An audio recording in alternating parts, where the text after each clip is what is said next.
Sprechen Sie Deutsch? Ja, ja, ja, ja, ja. Gut, gut, gut, gut. Guten Tag, Tag, Tag, Tag, Tag, Tag, Tag. Scheiße, scheiße. Ja, ja, wunderbar. السلام علينا وعليكم ورحمة الله وبركاته. حلقة جديدة من حلقات كورس الألماني مع فاطمة حسن، ده اللي هو أنا يعني. احنا ما شاء الله غايبين تقريبا بقالنا أسبوعين، ده بسبب الحر. طبعا الواحد خلقه بيبقى ضيق، ما عرفتش أسجل الصراحة. فالمهم عشان ما نرغيش كتير، يعني ما شاء الله لما بنفتح في رغي الفيديو بيطول قوي. فالنهارده بنكمل على هنعمل مقارنة ما بين ازاي تعرف نفسك كواحد معاه لغة، يعني صارف ومكلف والدنيا تمام معاه، وواحد حافظ كلمتين وخلاص. انا كاتبلك هنا كده لو نزلنا سنة سنة كده صغيرة، هتلاقي دي اهم العناصر اللي لازم تعرفها.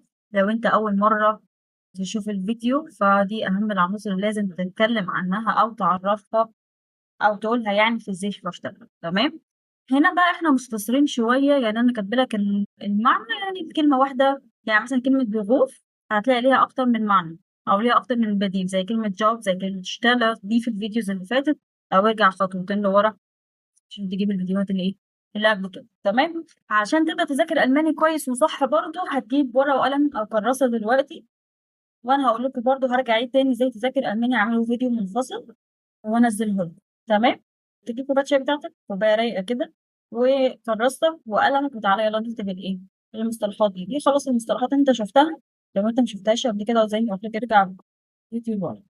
نخش بقى على الجديد بتاع النهارده، هو ازاي تسال واحد وتخليه يعرف نفسه بالالماني. لو انت اللي عاوز تسال او لو انت اتسالت، السؤال هيكون عباره عن ايه؟ طبعا في اسئله كتير وفي أكتر من طريقة، فدي أهم 3 لازم تبقى عارفهم على الأقل في مستوى الأعرج. هو قدام هزود، يعني عادي بنزود مفيش مشكلة، أو بنغير الأسلوب أو الطريقة. فالسؤال الأولاني بيقول لك stellen Sie bitte sich vor.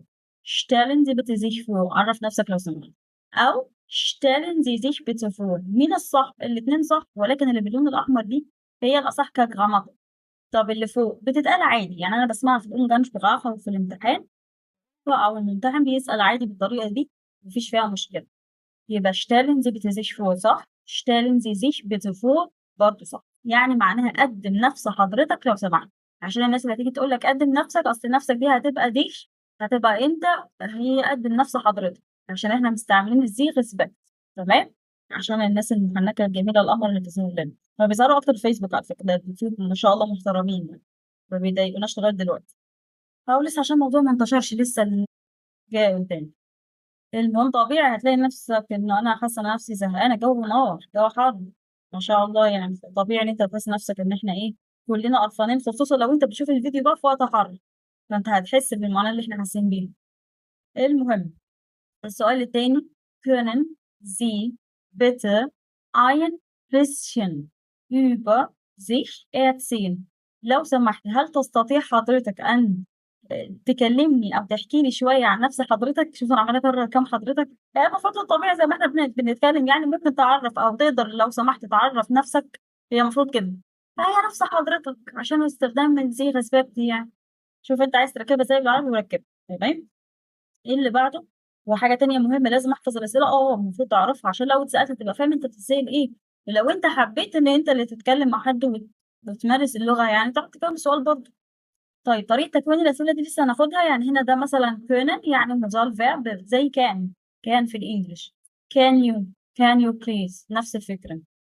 فتركيبة السؤال ده لسه هناخده قدّام شوية لمّا نشتغل على جزء الgrammatik. بعد كده erzählen Sie. erzählen دي صيغة imperativ، صيغة أمرية أو طلبية، يعني باطلب منك طلب بشياكة أو باقول لك يعني زي إيه، لو سمحت كلمني عن نفسك، زي أمر أو order كده. erzählen Sie. هاحاول أمنتجها. Erzählen Sie bitte ein bisschen über sich. Erzählen Sie bitte ein bisschen über sich، يعني لو سمحت احكِ عن نفس حضرتك شوية بقى. آدي ال3 إيه، ال3 صيغ اللي إحنا عارفينها. ده بقى تعريف النفس اللي أنا كاتباه عشان ما نفضلش نكتب ونضيّع وقت. ده تعريف النفس، عايزاك تطلّع الأخطاء اللي فيه، يعني ده كده مش محترفين. يعني بُص كده معايا، ich bin Fatima، في حاجة هنا، في حاجتين. Ich bin 26 Jahre alt. Ich bin Lehrerin. Ich bin ledig. Ich komme aus Ägypten. Ich wohne in Zagreb. Mein Hobby ist Musik hören. Ich spreche Englisch und Deutsch. في أكتر من حاجة هنا. لو أنت لاحظت أنا عشت كتير. ich bin. يبقى أنت كده بتبين لي إن أنت راجل أو أنت واحد أو واحدة مش معاكي أفعال أو مش معاك أفعال كتير مش عارف تصرف ما تعرفش تتكلم حافظ جمل ثابتة قوالب ثابتة. Ich bin Fatma, ich bin 26 Jahre alt, ich bin Lehrerin. فين الإبداع؟ فين اللغة؟ ما فيش حاجة هنا إيه أقدر إن أنا أغيرها، فده كده إيه محفوظ. طيب ich komme aus Ägypten ich wohne in Zagreb برضه ماشي تمام. mein Hobby ist Musik hören ماشي. هي hören ولا hören كده؟ hören ده schneller sprechen بتتكلم بسرعة. hören hören. طب أنا مش عارفة أجيبها hören تمشي صح زي الفل طالما لسه مبتدئ وقدام لوحدك أنت هتجيبها ما تشيلش هم النطق يعني. بعد كده ich spreche Englisch und Deutsch. طب تعالى نعدي، تعالى نشوف الأخطاء اللي إحنا إيه عملناها وتعالى نشوف هنتجنبها إزاي. أنا كاتبة لك القالب عشان تعرف تقارن واحدة بواحدة. طيب ich bin فاطمة، إحنا متفقين في Sichvorstellung إن إحنا بنقول إيه؟ بنقول الفورنامن وبنقول النخنامن. بدل ما أقول ich bin لو في بديل عن ich bin هاته.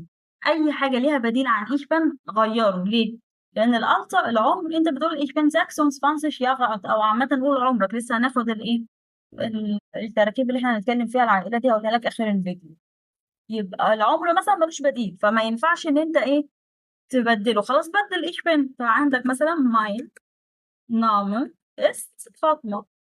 في الSichvorstellung لو أنت في امتحان أو في حاجة فورمال أو رسمي قول اسمك كامل، ما تقوليش فاطمة وتخلع، ما تقوليش أحمد وتخلع، ما تقوليش علي وتخلع، لأ قول لي اسمك كامل يعني لقبك أو اسمك واللقب العيلة أو اسم الوالد. يبقى هنا مثلا فاطمة حسن. My name is فاطمة حسن. طب لو أنا قلت إيش هايس غلط ولا صح؟ صح مش مشكلة صح برضه بس يفضل في الSichvorstellung في الامتحانات يعني بيفضل my name أحسن يعني بيفضل. لكن أنا لو قلت إيش هايس والله زي الفل يعني أنا ممكن أعمل لك هنا سلاش كده عشان مش عارفة السلاش بتيجي هنا إزاي بلد انجلش. ich heiße برضه فاطمة. بس انا شفت في الامتحانات بيقولوا ايه بين هناك ماشي يا باشا ما عنديش مشاكل والله. انا بقول لك ازاي تبين نفسك ان انت محترف وصارف ومكلف. ما هو ممكن ينجح بس على خروج يعني على كده. طب احنا عايزين ننجح على الخروج ماشي ما انت ما تعرفش باقي الاسئله انت هتعرف تعدي نفسك ولا لا. يعني ده حاجه محفوظه وفي ايدك ان انت تنجح فيها. ما تعرفش باقي الاسئله ايه اللي يحصل لك. كارتك سبحانك يا رب يجي لك كارت مش حلو لو انت بتتكلم عن الامتحانات اينس كوتا. يعني انت ما تعرفش من الدنيا فيها ايه والقدر مخبي لك ايه. فخش في الحاجه المحفوظه احفظها صح تمام. يبقى my name is فاطمة حسن oder ich oder يعني أو هتطلع لك في الكتابة دلوقتي oder يعني or أو. ich bin 26 Jahre alt أنا عمري 26 سنة. ich bin 26 Jahre alt خلاص ما فيش مشاكل. ich bin 26 Jahre دي مش هينفع تغيرها ملهاش حل تاني تمام. في A1 دلوقتي ده ما هنغيره. طيب ich bin Lehrerin دي تتغير. ليه؟ ما أنت خدت بقى ممكن أقول ich bin أو ich arbeite. ich arbeite هنا تبقى أحسن. ich arbeite als عايز تقول المادة اللي أنت بتشرحها تمام. عايز تقول Lehrerin على طول زي الفل مفيش مشكلة. يعني مثلا ich arbeite als واكتب Deutsch Lehrerin زي الفل ومية مية. مثلا ich bin ledig خلاص مش هتتغير. هي ich bin ملهاش تعبير تاني فدي إيه هتسيبها زي ما هي. فتيجي هنا كده وتقول لي ich bin ledig. طب أنا قلت سنجل صح ولا غلط؟ صح. طب أقول ليدش ولا سنجل؟ أقول ليدش. ليه؟ لأن ليدش ألماني أكتر. سنجل جاي من إنجلش زي كلمة بوست. كلمة بوست يعني البوست اللي أنت بتنزله على الفيسبوك مثلا هي جاية من الإنجلش. يعني أنت ما بتقولش باللغة العربية سأقوم بصنع أو بعمل منشور على الفيسبوك ما بتقولش كده. بتقول أنا نازل أنزل بوست عادي عادي لأن هي كلمة جاية لك من إيه؟ من لغة تانية زي اللغة الإنجليزية تمام. يبقى ich bin فاطمة حسن عدلناها وبعد كده ich bin Lehrerin برضو عدلناها قلناها هنا كده أهو.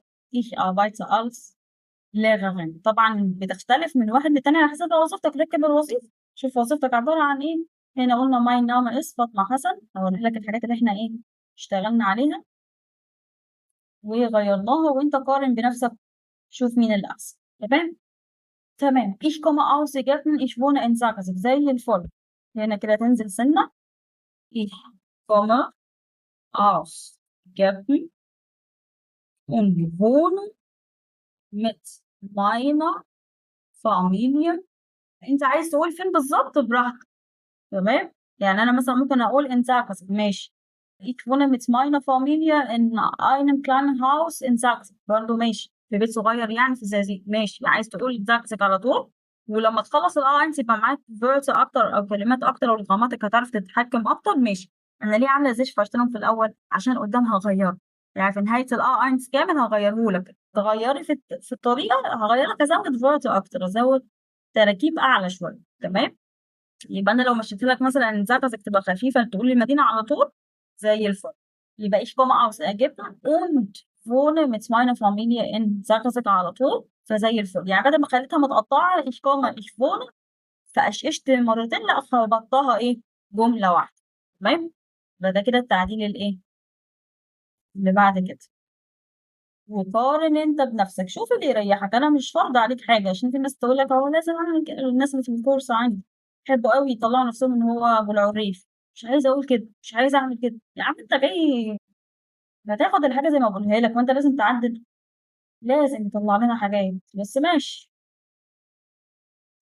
هو ايش وانا انسى. طب ايه اللي بعد كده عشان ننجز الحوار؟ هنا بيقول لك ماين هوبي اسمه زيك هيرن، قالب محفوظ. انا ما بحبوش الصراحه. يعني انا عايزاك ان انت لا اغير فيها قدر المستطاع. طب اغير اقول ايه يا عم الحاج؟ تعالى كده. احنا خلاص طريقه السؤال والاجابه انا قلتها مره مش هقولها لك تاني. انت بقى ارجع فيديو لورا. فانا ممكن اقول لك ان ماينا سايت. شوف هو انت تعملها ايه. يعني انا مثلا بسمع اغاني. تمام. ich gern Musik oder يعني اور او manchmal. عايزه اقول لك حاجه تانية، مش هكتب لك اوضه في اللي فوق. انا كتبتها لك هنا خلاص. هنا كتبناها اوضه يعني او خلاص مش هكتبها لك فوق بقى. يعني انت لو سمعت الفيديو اللي فوق او الجزء اللي فوق هقول لك ان انا اكتبها لك. لا خلاص مش انا كتبتها. اوضه يعني اور او. تمام. بعد كده in meine Freizeit höre ich gerne Musik oder manchmal احيانا مثلا اي حاجه. koche ich koche ich ja. تمام. يبقى تاني الجزء الأخضر ده. شوف احنا زودنا كلمات، ده هيضايق البعض. يقول لك مكان كفاية ما ينقبس بلا بلا بلا خلصنا. يا حبيبي فين التعبير اللي انت درستها طول eins أصلا؟ ich komme aus Ägypten und wohne mit meiner Familie in Zagreb. خلاص خلصناها كده. دي الأولانية. اللي بعدها in meiner Freizeit höre ich gern. خلي بالك من الفيربوزيسيون موقع الفعل. ما قلتش ايش höre، لا قلت höre ich gern. جان ولا جان الاتنين صح. اكتب اللي يريحك. يعني لو جيت هنا حطيت حرف الايه كده صح، بس دي مستعملة اكتر. höre ich gern Musik oder manchmal يعني احيانا، ساعات ساعات. koche ich gern او ممكن تقولي koche ich auch. دي صح ودي صح بقى مفيش مشكلة. تمام. يبقى قارن كده اللي باللون الاحمر دي كده. بص هنا كده ونطلع سنة فوق. نقول ايه؟ mein Hobby ist Musik hören. جملة واحدة. جملة ده انت نص جملة. لا أنا أحب أكتر. ليه؟ عشان كل ما بتكتر في الكلام كل ما بترغي بالألماني معاك لغة. كل ما تحس إن أنت اديت جملة واحدة كده وبومت فول ستوب، يعني حطيت نقطة كده اللي هو ساكت كده، تحس نفسك إن أنت لا أنا مش إيه، مش عارف أعبر. لكن كده أنا عارف أعبر شوية. يا عم ده تفاصيل. واحد تاني يقول لك ده تفاصيل تافهة. تافهة بس بتجيب كويس مع الناس، بتجيب نتائج حلوة جدا. تمام. وبرضه اختار اللي يريحك. عايز تاخد القالب الميت ده انت براحتك، بس ما تجيش تقول انا سقطت. انا سقطت. سقطت ليه يا عم الحاجه؟ طب مش مستعمل حاجه، القوالب خفيفه. ده ما بالك لما تخلص عايز كامل لسه هغير لك عليه. المهم عشان ننجز، اخر بوينت هنتكلم فيها ايش بريشر انجلش اون دويتش. طيب انت اتولدت في امريكا مثلا فايش بريشر انجلش؟ انت جاي من امريكا؟ لا والله انت مصري فلسطيني سوري سعودي عراقي سوداني اردني ايا كانت البلد كلكم على راسي. طب فين بقى لغتك الام بتتبرى منها ليه؟ يتيمه هي يعني مش ملهاش الحق تتكلم فيها؟ وضح لي ان meine Muttersprache ist Arabisch. لغتي الام هي اللغه العربيه. aber ich kann auch ein bisschen. براحتك بقى. Deutsch لو الإنجليزي تمام und مثلا fließend. fließend يعني fluently يعني كويس زي اللغة الأم بالظبط. تمام. fließend دي لغة ايه؟ الإنجليزي مثلا English. في الآخر ما احطش بلاش. طب ايه التعديل اللي احنا عملناه؟ هنا احط لك different الايه؟ البلاو الأزرق. يبقى meine Muttersprache ما سيبش other language. ما هي معانا صرف ومكلف في لغة معانا والله. يبقى meine Muttersprache ist Arabisch. أنا بقى بيجي لي ناس عامل حاجة عبصمة حناكة بيقول لك هي أعبى ولا أنت يا حبيبي. أنت عايز تقول ولكن بعرف أتكلم شوية ألماني وإنجليزي كويس، ولا وي بعرف and مثلا اللي هي بتتقلب لأوند في الألماني. براحتك يعني. لو كتبت دي أعبى صح، رحنا عاملين كده وقلنا أوند والله صح. بس أنت دي من جهتك إيه؟ أنا بستعمل أنت عايز تقول أوند تمام، ما عنديش مشكلة. دي صح. بلاش الإيه تقف على حاجة يعني كده يعني. مش عارفة أقولها لك بطريقة مهذبة اللي على لساني غير مهذب. في أطفال بتتابع فأنا للأسف مش هعرف. Aber ich kann auch ein bisschen القليل من كبيرة أوي الجملة دي. ولا واحد تاني يقول لي ein bisschen. ليه bisschen؟ ein bisschen على جملة واحدة خبطة واحدة. Deutsch und fließend English بغش. طب أنا كنت عايزة أقول fließend English الأول. يا أبويا براحتك، ما تجيبلناش بقى الأمراض كلها. اهدى علينا يا ابوي. ماشي براحتك. يعني عايز تقول فليسن انجلش الاول صح، وانا ماشيه مع فليسن طبعا انجلش الاول وبعد كده ein bisschen Deutsch زي الفل كده. انت عملت زيش فورشتلن مصروف عليك. تعالى كده نراجع. شوف حتى احنا هنا اتكلمنا كتير، هنا حبه صغيرين. انا ضد الصغير، بحب اكتر انا أوي. Ich bin Fatma, ich bin 26 Jahre alt, ich bin Lehrerin, ich bin ledig, ich komme aus Ägypten, ich wohne in Zagreb. تقطيع كتير. مفيش يعني مش متراكب على بعض. ما تحسش ان هو متكامل مع بعض. ما تحسش ان انت بتتكلم كلام فتبين ان انت ايه بتتكلم كده كأنك بتسرد من دماغك. انت حافظ بس لا، باين ان انت صارف ومكلف وان انت بتعرف تعبر كمان. هنا بقى mein Name ist فاطمة حسن oder ممكن هنا تستعمل ich heiße فاطمة حسن صح. Ich bin 26 Jahre alt und يفضل هنا أقول und arbeite als كذا. يعني أشيل دي كده لا und. تمام. دمج يعني كمان بنعدل على اللي احنا كاتبينه هنا. und arbeite als Deutschlehrerin oder Lehrerin وخلاص ماشي. ich bin هزود بس كلمة هنا صغيرة ich bin noch ledig. بزود بس أنا لسه أعزب. تمام. ما زلت أعزب كده وتزود. Ich bin noch ledig, ich komme aus Ägypten und wohne mit meiner Familie in Zagreb. حلو مفيش مشكلة. Meine Freizeit höre ich gern Musik oder manchmal koche ich gern. أو ممكن تقولي koche ich وتشيل gern دي خلاص هي كده كده تمام برضه صح مفيش مشاكل. يعني كده ممكن تتحذف وأنا مع حذفها. تمام. Meine Muttersprache ist Arabisch, aber ich kann auch ein bisschen Deutsch und fließend Englisch sprechen. زي الفل كده. انت خلصت الفورشتلن بتاعك وكفى الله اننا قلتله وبينت لي انه انت راجل ايه صارف ومكلف وبتعرف تعبر عن نفسك ب يعني اسلوب بروبر. اسلوب يعني حلو. فين بقى meine Schwester meine Geschwister مش عارف ايه اخواتك وعيالك وولادك والله عايز تعبر عنهم عبر ما عنديش مشكله. بس ما تنساش تعبر لي عن نفسك. يعني ما تقدرش تتكلم عن العيله سايب لي نفسك. ده المحتوى اللي انا عايزاك تتكلم فيه. انا عماله اروح لك واجي لك فيه اهو عشان لو عايز تاخد سكرين. يعني شوف انت عايز تاخدها ازاي. بص عايز تاخد سكرين ليها. بس انا بصراحه ما كنتش هبعت الملفات عشان لقيت الناس مش لطيفه بتقول لك ايه تاخدها وتقول ده بتاعنا. زعلت والله اتضايقت.